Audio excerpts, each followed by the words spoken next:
Assalamualaikum warahmatullahi wabarakatuh. Muslim. Innal hamdalillah nahmaduhu wa nasta'inuhu wa nastaghfiruh wa na'udzu billahi min shururi anfusina wa min sayyiati a'malina may yahdihillahu fala mudilla lahu wa may yudlil fala hadiya lahu.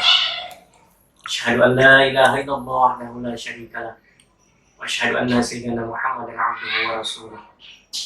Allahumma shalli ala sayyidina Muhammadin wa ala alihi wa sahbihi wa man tabi'ahum bi ihsan ila yaumiddin. Amma ba'd. Pemirsa yang dirahmati Allah, pertama-tama marilah kita panjatkan puji serta syukur kepada Allah Subhanahu wa taala yang telah melimpahkan begitu banyak nikmatnya kepada kita. Nikmat yang tidak bisa kita kira, bahkan nikmat yang tidak bisa kita hitung jumlahnya. Terlebih-lebih sampai saat ini Allah masih memberikan kepada kita nikmat yang sangat besar, yaitu nikmat iman dan Islam. Semoga kita senantiasa diberikan oleh Allah Subhanahu wa taala kekuatan iman dan Islam sehingga sampai akhir hayat kita, setelah panjang umur, kita wafat dalam keadaan husnul khotimah dan dikumpulkan di surga Allah bersama kekasih kita baginda Nabi besar Muhammad SAW. Salawat beserta salam semoga dicurahkan kepada junjungan kita Nabi wa Habibana Muhammad SAW, pada keluarganya, para sahabatnya, para pengikutnya, termasuk kita semua pengikutnya sampai akhir zaman. Amin ya rabbal alamin. Pemirsa yang dirahmati Allah, dalam kehidupan sehari-hari tentu kita sangat familiar dengan istilah ibadah. Kata ibadah sangat sering kita dengar, baik dari percakapan kita maupun percakapan orang-orang di sekitar kita. Tetapi apakah kita sudah paham arti dari kata ibadah itu yang sebenarnya? Di lingkungan masyarakat banyak pemahaman tentang ibadah ini yang secara pemahaman menjadi sempit. Masyarakat umumnya mengartikan ibadah itu hanya sebatas sholat, hanya sebatas puasa, ataupun ibadah haji. Itu pekerjaan-pekerjaan yang langsung berhubungan dengan Allah. Padahal arti dari ibadah sendiri lebih luas, bahkan sangat luas. Kalaulah kita mengartikan ibadah itu hanyalah sholat, hanyalah puasa, ataupun ibadah haji, tentulah kita akan menjadi golongan orang-orang yang merugi. Karena Allah Subhanahu wa taala berfirman dalam Al-Qur'an surat Az-Zariyat ayat 56, Bismillahirrahmanirrahim. Wa ma khalaqtul jinna wal insa illa liya'budun. Artinya, wa ma khalaqtu, dan tidaklah kami menciptakan jinna wal insa, jin dan manusia, illa kecuali liya'budun, untuk beribadah semuanya pada aku, kata Allah. Hadirin rahimakumullah, dalam ayat tersebut Allah Subhanahu wa taala dengan tegas menjelaskan bahwa tujuan diciptakannya kita, tujuan diberikan kekuasaan kepada kita untuk mengelola bumi atau menjadi khalifah di muka bumi ini adalah untuk masalah ubudiyah, beribadah kepada Allah. Tidak semata-mata Allah ciptakan jin dan manusia kecuali untuk ibadah kepada Allah.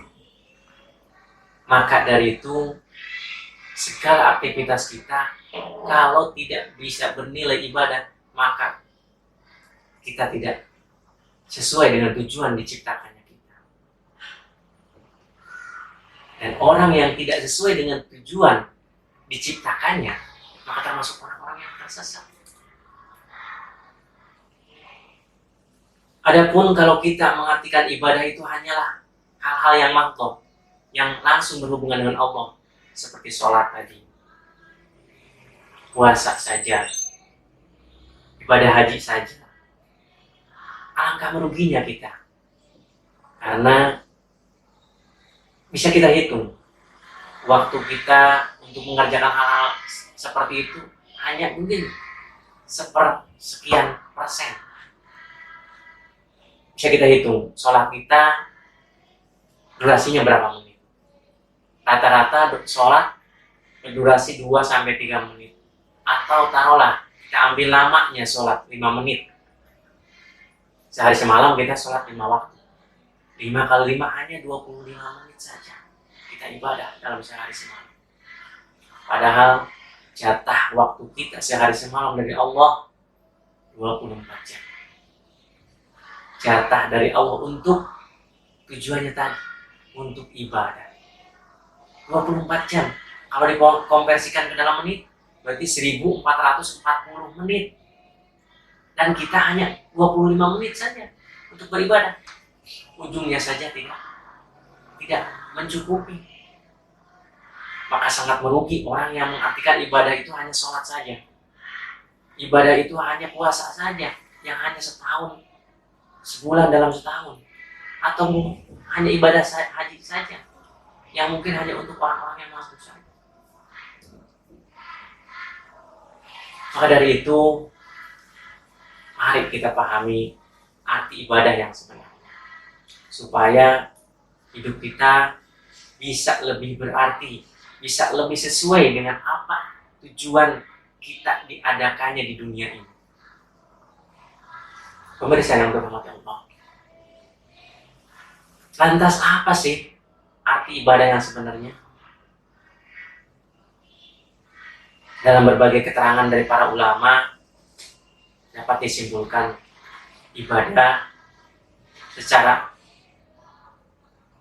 istilah maupun harfiah. Ibadah adalah segala sesuatu, baik perkataan maupun perbuatan, yang zahir maupun yang batin, yang disukai dan diridhoi oleh Allah Subhanahu wa Ta'ala. Saya ulang, ibadah adalah segala sesuatu, perkataan maupun perbuatan, baik zahir maupun batin, yang disukai dan diridhoi oleh Allah Subhanahu wa Ta'ala. Dari pengertian tersebut, kita bisa ambil tiga poin penting. Yang pertama, ibadah adalah segala sesuatu, baik itu perkataan maupun perbuatan, yang zahir maupun yang batin. Jadi dalam hal ini ibadah itu luas, bukan hanya sholat, bukan hanya puasa, tetapi semua perkataan, semua perbuatan, bahkan yang zahir maupun yang batin sekalipun. Berarti bukan hanya perbuatan anggota badan saja, lisan, bahkan lintasan di hati, niat, rencana, angan-angan bisa jadi ibadah. Maka ibadah itu sangat luas. Tetapi bagaimana kita membedakan pekerjaan yang ibadah dan bukan ibadah? Dalam pengertian tadi kita lanjutkan, segala perbuatan maupun ucapan yang zahir maupun yang batin, yang disukai oleh Allah. Nah, poinnya di sini, perbuatan yang disukai oleh Allah. Apa sih perbuatan yang disukai oleh Allah? Bagaimana kita tahu, kita mengetahui bahwa perbuatan tersebut disukai atau tidak oleh Allah? Jawabannya tentu ada di petunjuk yang Allah berikan, yaitu Al-Quran dan As-Sunnah. Di dalam Al-Quran memuat begitu banyak perintah dan larangan. Allah memerintahkan kita untuk berbuat demikian. Allah juga melarang kita untuk berbuat demikian. Dalam hal ini Allah tentunya bersifat mukhalafah, berbeda. Mukhalafatul hawadis, berbeda dengan makhluknya. Kalau kita menyuruh orang atau mencegah orang, mungkin ada unsur yang lain. Tapi Allah beda dengan makhluk. Allah memerintahkan kita untuk berbuat sesuatu ataupun melarang kita berbuat sesuatu, itu murni atas irodahnya, atas kehendaknya.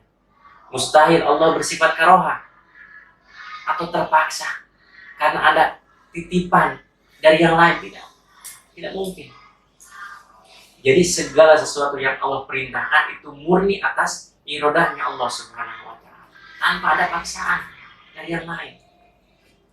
Maka sudah bisa dipastikan apapun yang Allah perintahkan atas dasar irodahnya, berarti hal tersebut adalah disukai oleh Allah Subhanahu wa Ta'ala.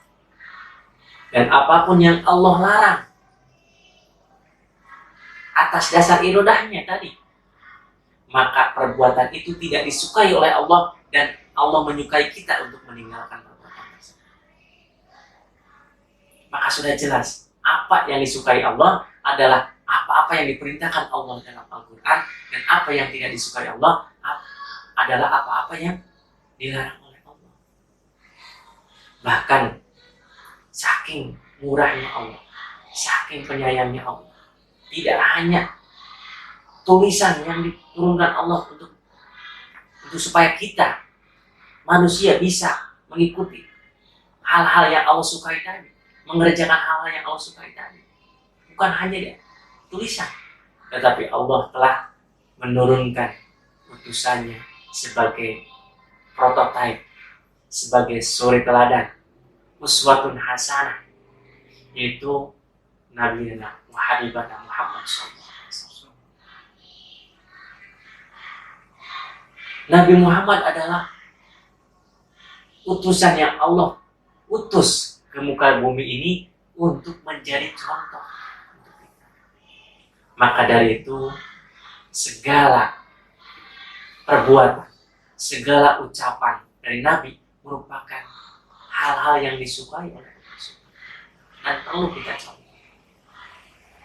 Dan Nabi telah mencontohkan kepada kita seluruh aspek kehidupan, bukan hanya masalah sholat, tetapi dari mulai bangun tidur sampai tidur lagi, Nabi telah mengaturnya.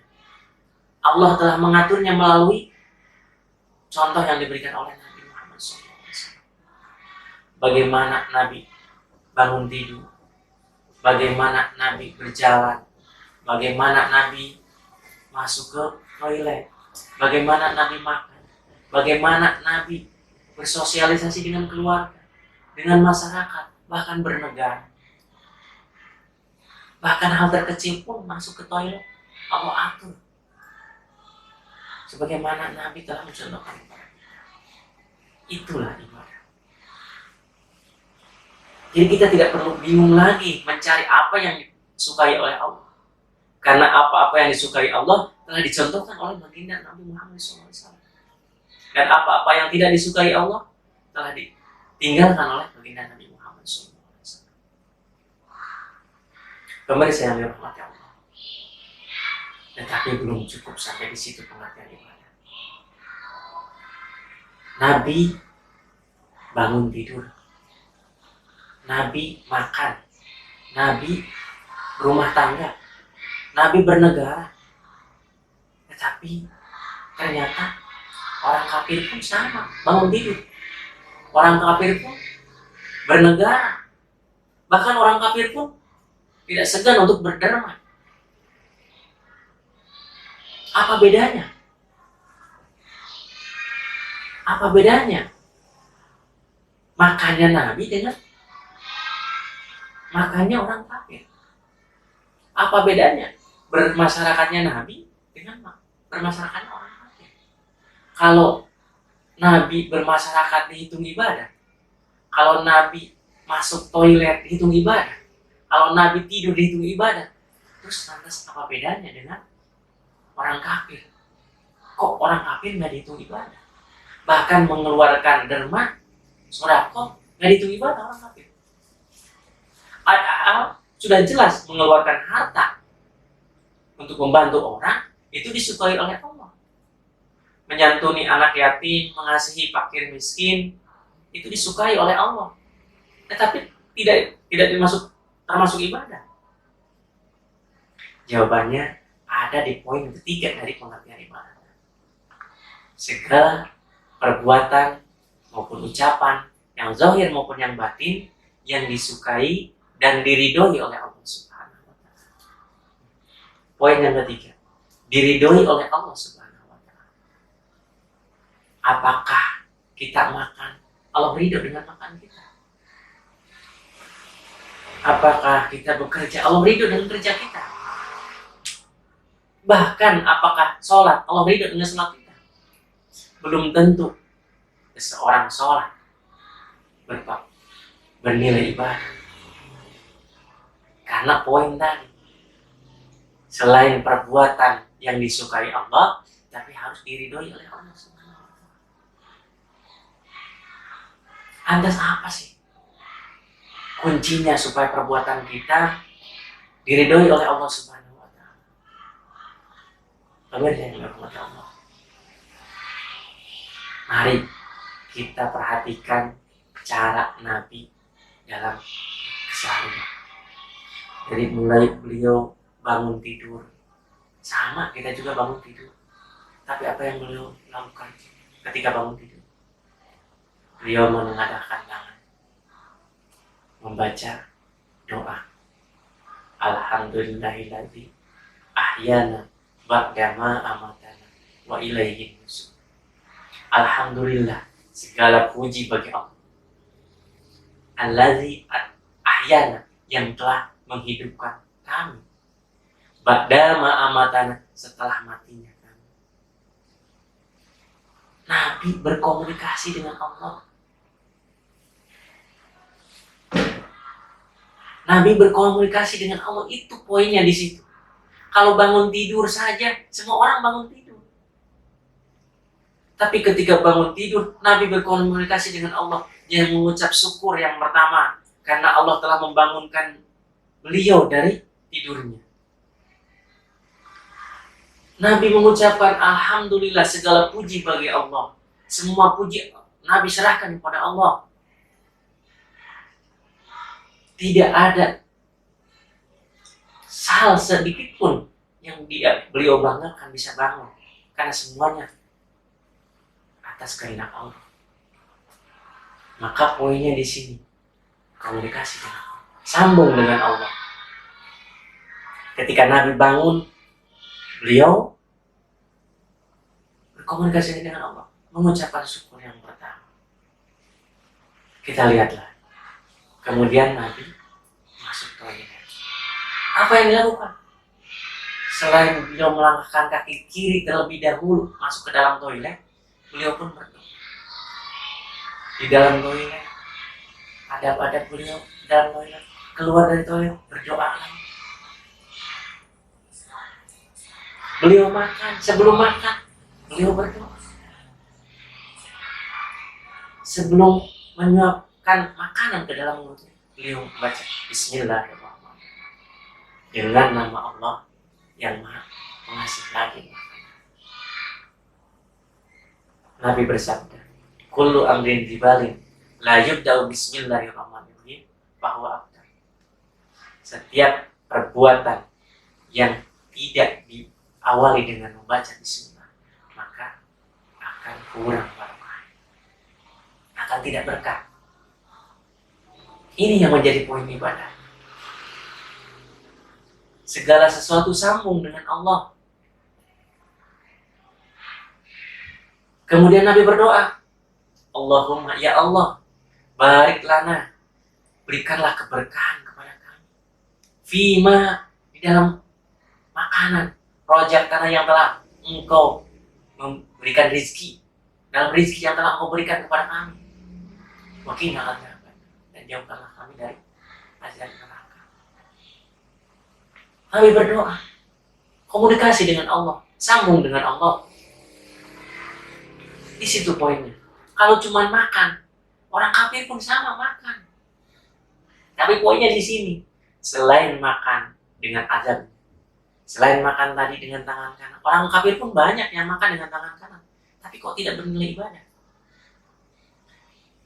Karena Nabi selain makan dengan azabnya, Nabi pun sambung dengan Allah. Mulai dengan baca basmalah, kemudian mau minta doa keberkahan untuk makanan yang beliau makan.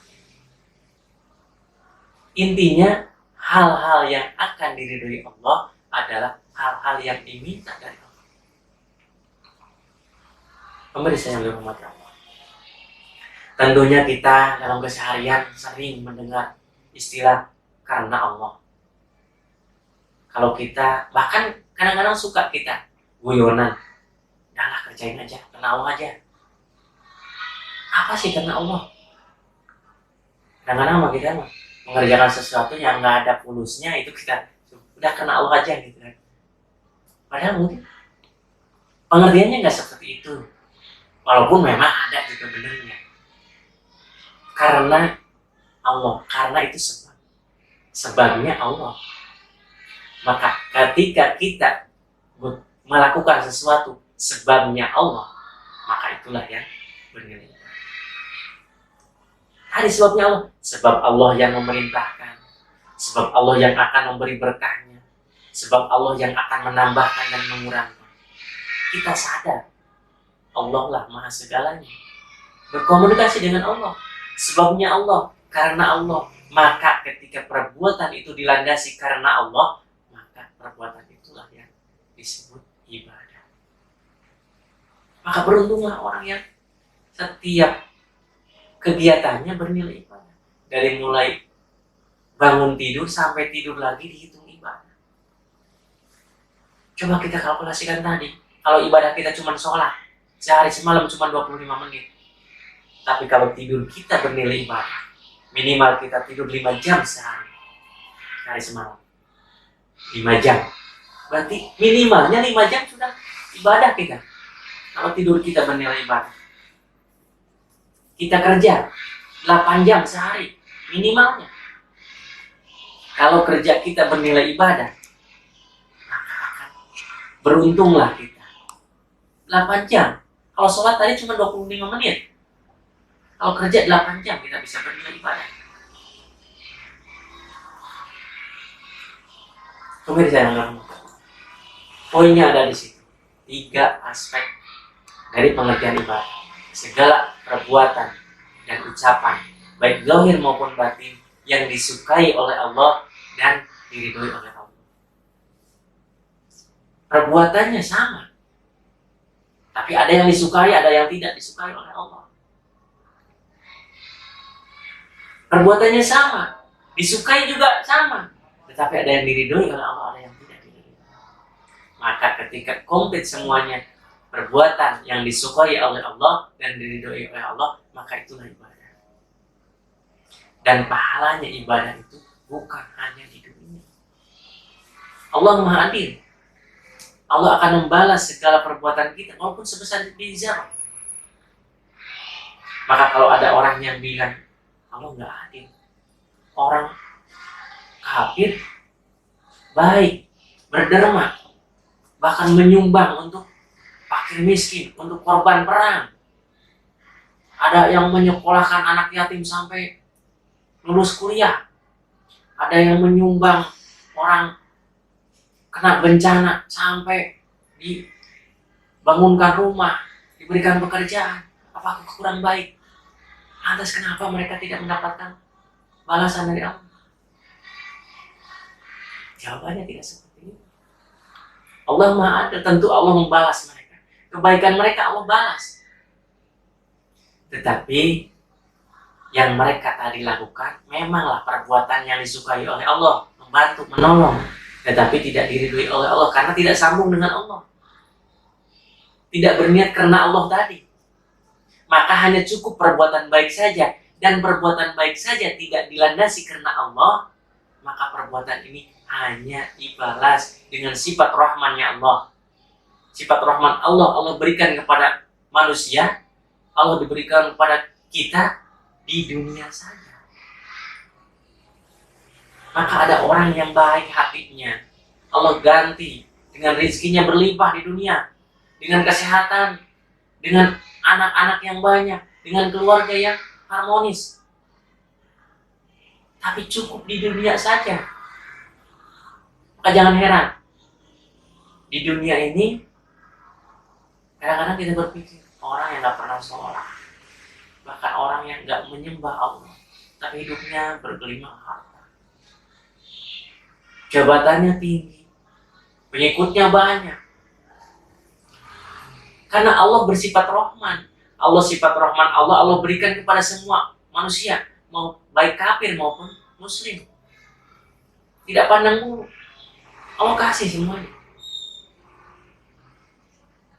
Dan begitu pun yang berbuat baik, Allah kasih dengan rahmat Allah balasan di dunia. Tetapi tanpa nilai ibadah, tidak ada sedikit pun yang akan dibawa ke akhirat. Karena yang dibawa ke akhirat haruslah bernilai ibadah. Maka beruntunglah kita sebagai orang muslim. Kita udah dibekali pemahaman tadi. Berbuat baik dengan dilandasi karena Allah, perbuatan baiknya akan dibalas di dunia dan yakin akan dibalas di akhirat. Kalaupun di dunia kita belum merasakan, yakin di akhirat akan ketemu. Itulah poin penting perbedaan ibadah dengan perbuatan baik biasa. Maka dari itu, mari perbaiki amal kita.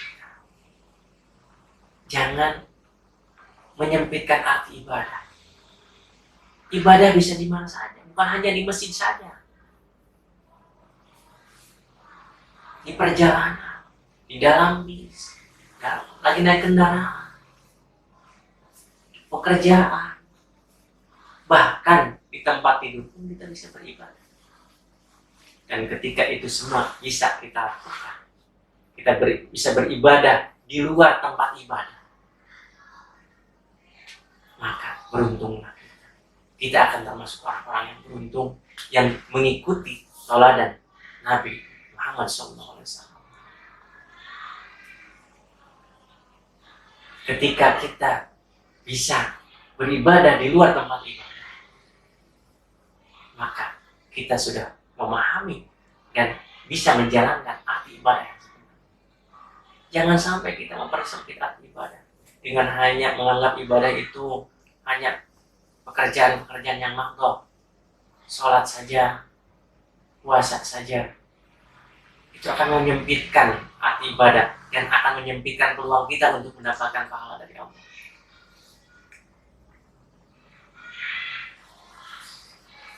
Pemirsa yang dirahmati Allah, ketika seseorang mengetahui tujuan hidupnya, ketika seseorang tahu akan tujuan dia, maka dia akan berjalan sesuai dengan tujuan. Minimalnya dia akan tahu arahnya ketika tujuannya. Tapi ketika seseorang tidak tahu tujuan hidupnya, maka dia akan tersesat. Maka dari itu jelas dalam Al-Quran surat Az-Zariyat ayat 56 dijelaskan bahwa tidak semata-mata Allah ciptakan jin dan kita manusia kecuali untuk beribadah. Maka kalau kita tidak beribadah, kita tidak sesuai dengan tujuan diciptakannya kita. Kalau kita sudah tahu tujuan diciptakannya kita, maka mari kita perbanyak ibadah kita. Jadikan ibadah di luar tempat ibadah. Semua aspek kehidupan kita jadikan bernilai ibadah. Semoga kita semua diberikan oleh Allah Subhanahu wa taala kekuatan dan keistiqomahan untuk senantiasa berbuat yang bernilai ibadah, sehingga kita setelah panjang umur diwafatkan dalam keadaan husnul khotimah. Pemirsa yang dirahmati Allah, itu saja mungkin yang bisa Al-Fakir sampaikan. Kurang lebihnya mohon maaf. Kita tutup. Allahumma waffiq ila aqwamit thoriq. Assalamualaikum warahmatullahi wabarakatuh.